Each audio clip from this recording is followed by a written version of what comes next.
आज इससे आगे देखना है। तो आप लोग से एक छोटी सी आग्रह है, आप लोग कमी क्या करते हैं कि वीडियो को शेयर नहीं करते हैं, देख करके चले जाते हैं। तो आप लोग से अपील है कि आप लोग वीडियो को अधिक से अधिक शेयर कीजिए। तो आइए स्टार्ट करते हैं क्वेश्चन। क्वेश्चन दिया हुआ है सबसे अच्छा चालक कौन सा है। कहता है सबसे अच्छा चालक कौन सा है जिसमें मुक्त इलेक्ट्रॉन नहीं होते हैं। क्या रहा है सबसे अच्छा चालक कौन सा है जिसमें मुक्त इलेक्ट्रॉन नहीं होते हैं, फ्री इलेक्ट्रॉन नहीं होते हैं। तो याद रखना है सेरामिक्स होता है, सेरामिक्स। चलिए आगे क्वेश्चन देखिए। आगे है विद्युतीय कार्य करने की क्षमता को कहते हैं। कह रहा विद्युतीय कार्य करने की क्षमता को क्या बोलेंगे। तो विद्युतीय कार्य करने की क्षमता को जो बोलते हैं विद्युत ऊर्जा बोलते हैं। याद रखना है विद्युत ऊर्जा। आगे देखिए क्वेश्चन कहता है विद्युतीय कार्य करने की दर को क्या कहते हैं। विद्युतीय कार्य करने की दर को विद्युत शक्ति के नाम से जानते हैं। तो आपका करेक्ट आंसर होगा विद्युत शक्ति। आगे देखिए,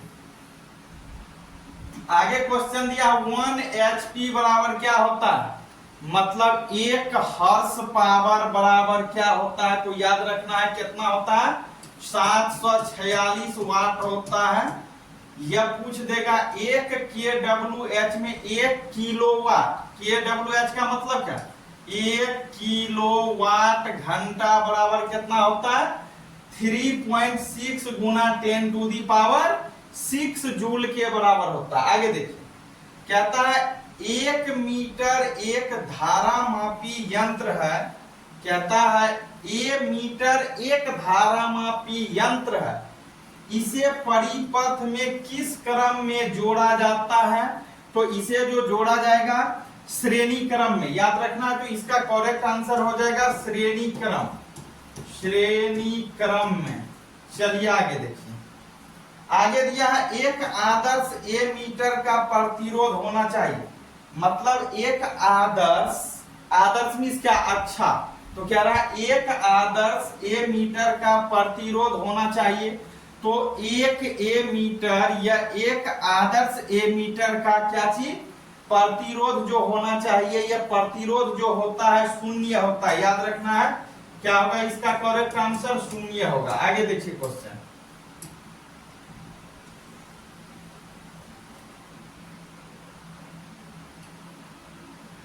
आगे क्वेश्चन दिया हुआ है आपका। कहता वोल्ट मीटर एक विभव मापी यंत्र है। कह रहा वोल्ट मीटर जो होता है वह एक विभव मापी यंत्र है, इसे परिपथ के किस क्रम में जोड़ा जाता है। तो इसे परिपथ के समांतर क्रम में जोड़ा जाएगा। याद रखना है समांतर क्रम। आगे एक आदर्श वोल्ट मीटर का प्रतिरोध होना चाहिए। एक आदर्श वोल्ट मीटर का जो प्रतिरोध होता है वह अनंत होता है। याद रखना क्या होगा अनंत होगा। आगे देखिए क्वेश्चन कहता है परिपथ में विद्युत फ्यूज का प्रयोग क्यों करते हैं। कह रहा परिपथ में विद्युत फ्यूज का प्रयोग क्यों करते हैं।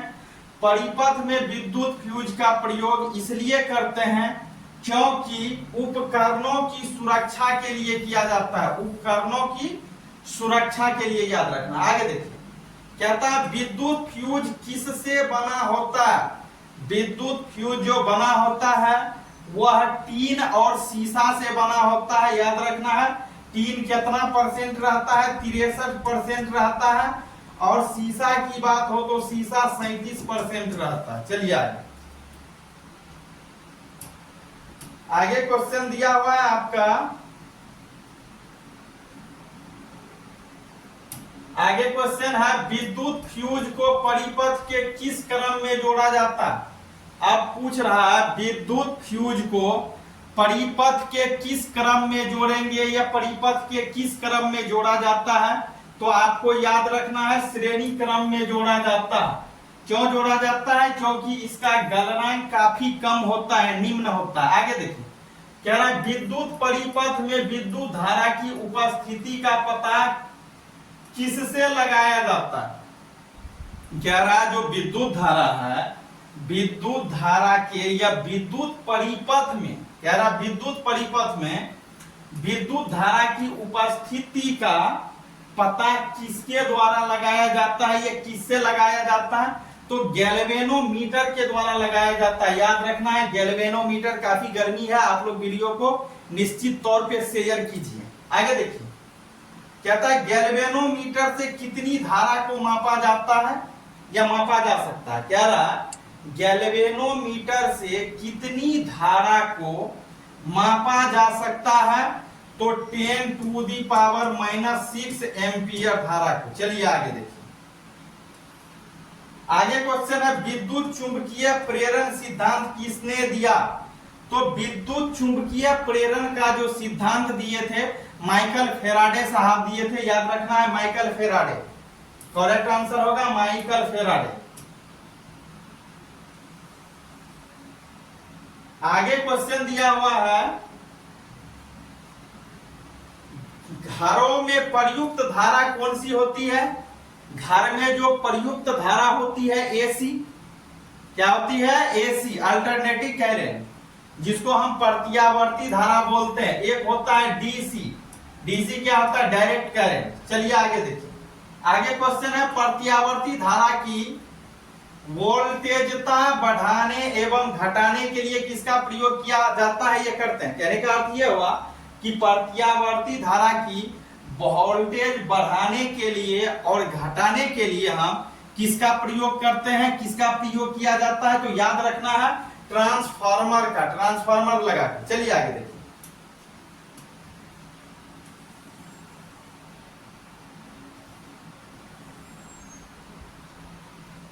आगे क्वेश्चन दिया हुआ है, कह रहा ट्रांसफार्मर किस सिद्धांत पर कार्य करता है।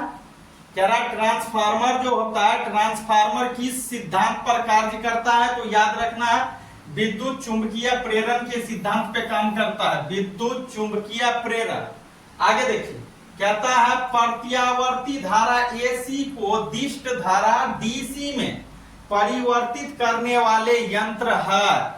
तो कौन सा यंत्र है, दिष्टकारी यंत्र होता है। याद रखना है दिष्टकारी। आगे देखिए, विद्युत धारा के चुंबकीय प्रभाव की खोज किसने किया, तो विद्युत धारा के चुंबकीय प्रभाव के खोजकर्ता जो थे, खोज करने वाले वैज्ञानिक जो थे, वह थे डेनमार्क के वैज्ञानिक। डेनमार्क के वैज्ञानिक अरस्टेड साहब, अरस्टेड ने किया था। आगे देखिए, आगे दिया हुआ विद्युत हीटर। याद रखना, विद्युत हीटर, विद्युत प्रेस, बल्ब, ट्यूबलाइट इत्यादि उपकरणों में विद्युत धारा के प्रभाव का उदाहरण है। तो ये विद्युत धारा का उष्मीय प्रभाव का उदाहरण है। किसका, विद्युत धारा का उष्मीय प्रभाव का, क्योंकि ये विद्युत धारा के उष्मीय प्रभाव पे काम करते हैं। कौन कौन सी विद्युत धारा के उष्मीय प्रभाव पर कार्य करते हैं, याद रखना है विद्युत हीटर हो गया, विद्युत प्रेस हो गया, बल्ब हो गया, ट्यूबलाइट हो गया इत्यादि। चलिए आगे देखिए क्वेश्चन,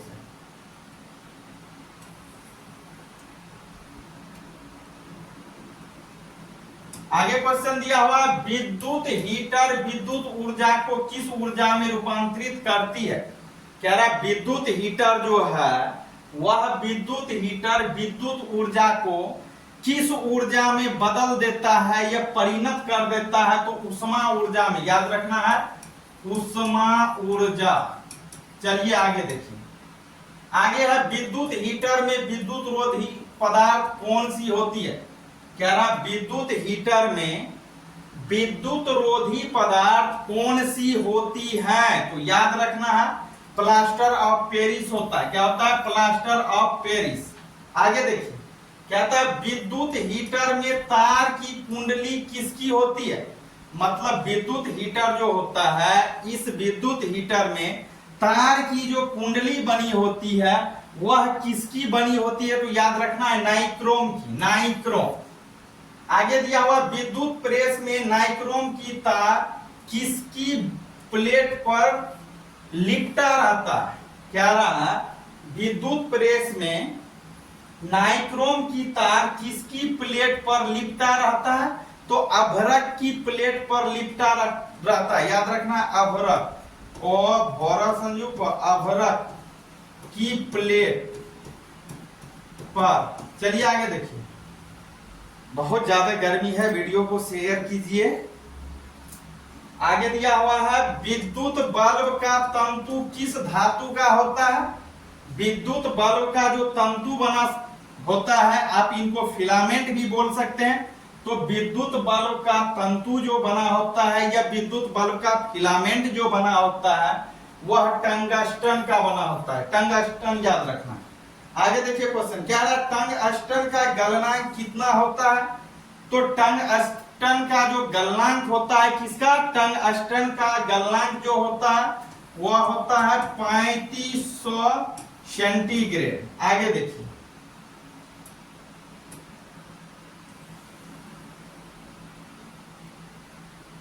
आगे क्वेश्चन दिया हुआ है, कह रहा बल्ब की अपेक्षा ट्यूब में प्रकाश कितना गुना होता है। मतलब पूछ रहा है बल्ब की अपेक्षा ट्यूब लाइट जो होता है जिसको हम मरकरी बोलते हैं उसमें प्रकाश कितना गुना अधिक होता है। फिर से, बल्ब की अपेक्षा ट्यूब में प्रकाश कितना गुना अधिक होता है।